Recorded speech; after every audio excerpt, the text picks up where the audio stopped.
Hey, what's up guys, Echo here, and this is the fourth and last part of the Making of Team Tosh 3. This one will specifically talk about the extras, the after stuff in Team Tosh 3, and that includes the screen movements, the zooming in and out, which includes pan cropping, and then that also includes the blurs, the flashes, adding those in, and then at the end, I also showed the introduction, how to make the introduction, because I usually do that at the end of when I edit. So yeah, I'll show all of that. The first 10 minutes, five, I don't know how long, but it'll show like I said, my other makings of Team Top 3. It's going to show like from my iPhone, I think. It's going to show, and then it's just going to talk about something, and then at the last 10 minutes will show a pure screen recording of my computer screen, which will show me editing, and then I'll also have a commentary over that, talking about what's going on, like what I'm doing. I'll give some explanations, and yeah, this is gonna be pure screen recording, so it's not gonna be from the camera. So yeah, I hope you guys enjoyed this, and it's gonna be a pretty interesting one. And yeah, this is gonna be the last one. Hope you guys enjoyed all of these, and thanks for watching.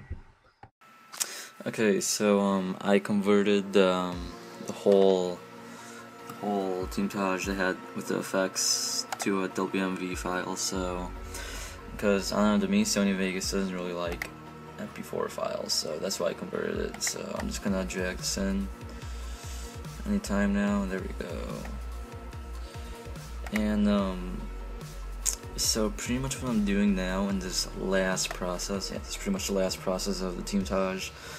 I'm gonna do screen movements, which is pretty much like the screen moving, or like moving around, zooming in and out, and all that stuff you see.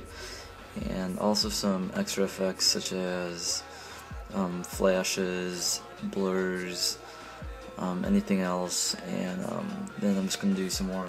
Like I didn't finish the gunshots. Like I did it for the first part, but not the last part. So I'm gonna do that. And then just some other extra touches, some fading in and out. I didn't do that in the original because just to make them editing more, adding the effects more easier. So I need to fade in and out on all the clips, or the places where I need to. So yeah, I'm gonna record all of this, and I'll do like a speed edit so you can see how I do it. So yep, let's get to work. What's up, guys? This is the extras in Team Touch 3. Adding the right here. I'm adding the not the cropping, the screen movement. The one that zooms in and out. It's all that stuff. So as you can see, I already did the fading on the cinematics. So I also do that here in this process too. I add the fades and stuff because I gotta do that in sync, just so it can be more editable. So yeah, to do the screen movements, I use the pan and crop tool in Sony Vegas, and I really like this in Sony Vegas. It's a lot better than After Effects, in my opinion, just because it's just easier. It's more user friendly, and just does what you want. Just yeah. So this process took me about 2 days to do. To do all the cropping took me about 2 days to do, and a total of 3 hours from both days. So it actually took a long time because I kind of focused on long cropping, but I also kind of rushed it because it was one of the last days to edit, probably the second last day. Right here is the second last day, and then the next day is the last day, which is the second day I did cropping. So yeah, I kind of rushed it, but it turned out pretty good. I kind of looked pretty good in Tosh. So yeah, as you can see, I'm using keyframes to crop. Keyframes, at first when you start editing, it might seem like a kind of hard thing to understand, but if you just look at it from like further out, it's actually really easy. So let's say you add a keyframe of zooming in really far at first, and then you add a keyframe like a second later of it zooming way out. So in between the two keyframes, just gonna zoom in and then gently zoom out to that position. That's the second keyframe. So that might seem kind of hard to understand, but it's actually really easy. So sorry, kind of my throat, it's a little sick. So Yeah, one thing bad about cropping after you add the effects, I guess. There's a lot of pros to it, but one thing that's bad is like you know when you see the glitches when you crop on that over that, you know the glitches kind of rotate. I mean that might be good in some ways, but it doesn't look natural. It's like usually the glitches are always supposed to be over the whole thing. So maybe to fix that, you could just have the effects. That doesn't matter if you crop it before, and then after you do the cropping, you put it back into After Effects, and then you put in the glitches or something that would have an effect if you put the cropping over it. So you know that's one way to tackle it down, but you know I'm too lazy for that. So so yeah. so I did have a little bit different style of cropping in this one. Kind of added more detail to it, like when it zooms in, and then like it wiggles when it zooms out. I kind of did that a little bit here because I saw it in some other edit, so I just tried it. So yeah. So let's see here. I think this is gonna take a long time. Um, Let me see if I'm recording. And yes, I am. I thought that happened one time. Like I didn't record when I did a comp for like 10 minutes. I looked back and just went out. So yeah. So all right. Okay, so one thing about cropping is I guess it gets a little bit repetitive because you pretty much do the same thing over and over again. I guess. I mean, maybe, but it's pretty much do the same thing. And so yeah. But you know, I think cropping is a pretty good element in editing because it adds more more aliveness. I don't know the word, but something like that to your video. Because like when it's stationary, I mean, in my opinion, it's just gonna be that good. But you know, when it's moving around, like you've seen those PC edits, you know, when they move around, it's like it looks a ton better. And you know, that's just up to your style. You know, if you don't like doing that, then and your style likes it, but that's up to you. So yeah, I mean, is this like the third process? Yeah, this is the third process in my editing workflow. And you know, it's editing. I mean, you could look at it and look at it like very difficult, which you know it could be difficult. But you know, like for me, like how how I edit it, I just split it out into different process, different layers, and I just like keep going over and over and over again. So yeah, I mean, I just find that easy. My God, I just find that easy to me, but you know, it's up to you. So yeah, I didn't record all of the cropping in this video. This is everything from the first day, like when I cropped.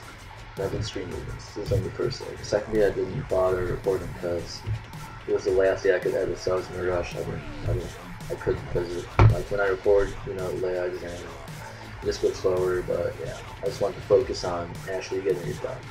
Because I was in a rush. Like I think this was October 29th when I did this. So and the montage is due October 31st. So yeah, you can tell I was in a rush. So yeah. Yeah, Husky's 6-man shotgun was so boss, like it was sick. I was just like, when I first saw it, I was just like, oh my god, it's sick. Can't wait to add this to the montage, but yeah. So I think I might up here soon. But after this process, it's gonna go like right after. But after this process, it's gonna go to the blurs, and the blurs is like, you know, self-explained. So it's the blurring, and I use that a lot in my style. So I kind of didn't record all of it.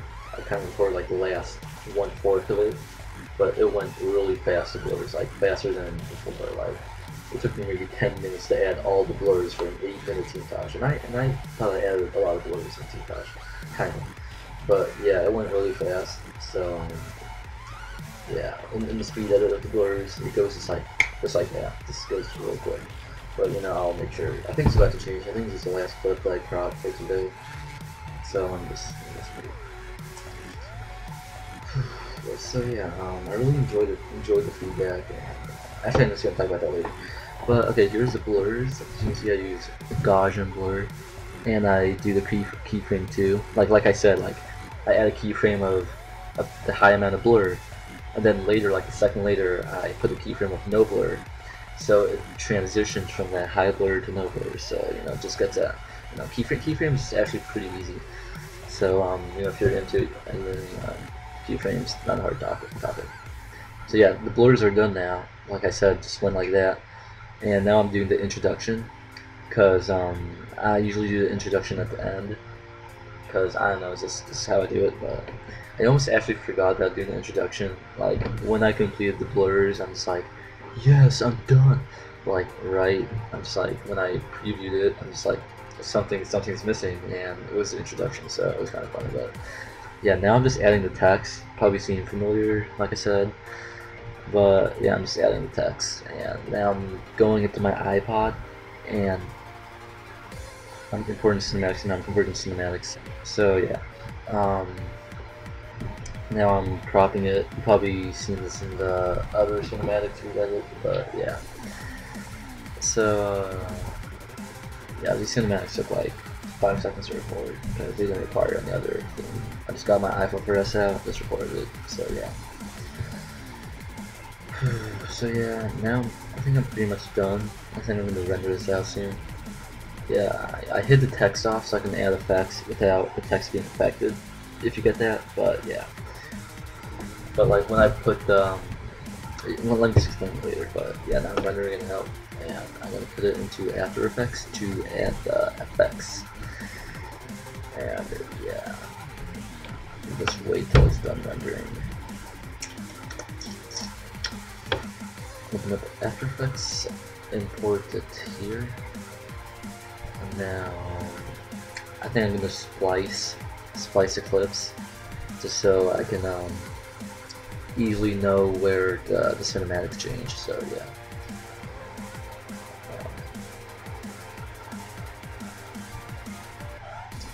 Give me a second.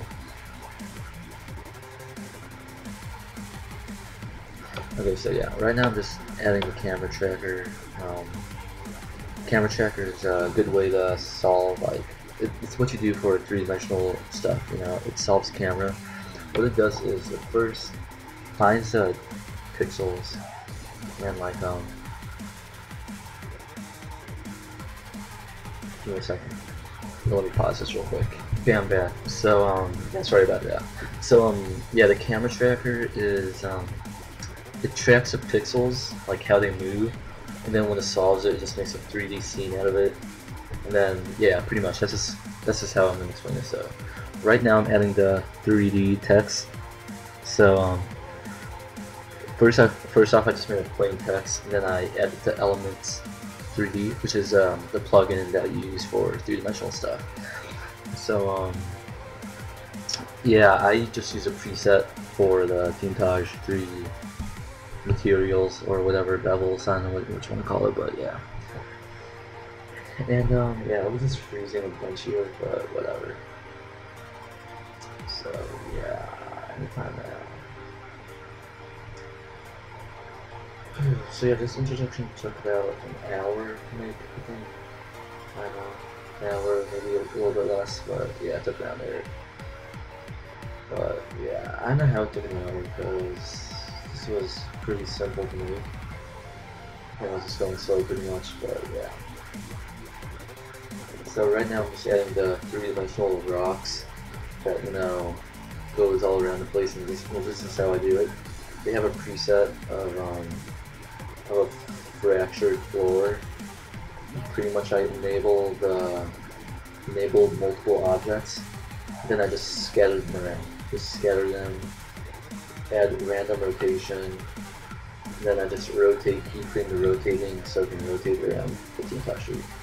So yeah.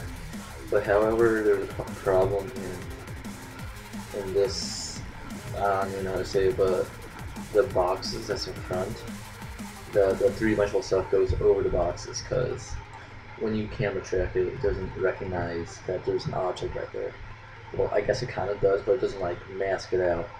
so you can't just like, so you have to manually mask out the boxes. So I think after I add these effects, you're gonna see how I do it, but I think it's right now. So yeah, I'm adding the mask, and now pretty much for every keyframe, I have to go over the box so the rocks don't show in front of it, so it's more realistic. You know what I mean?